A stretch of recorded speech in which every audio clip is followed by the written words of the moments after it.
Hello friends, welcome back to our channel.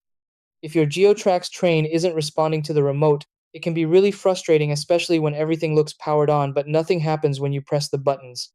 You might think the train is broken, but in most cases, the issue comes down to something simple, like batteries, pairing, or signal problems. Since these toys rely on a basic wireless connection, even small things like weak batteries or interference can stop them from working properly. The tricky part is that there's no clear error message, so it can feel like you're guessing what went wrong. The good thing is that with a few quick checks, you can usually get your train and remote working together again without any hassle. Try these. Step 1. Replace the batteries in both the train and remote with fresh ones. Step 2.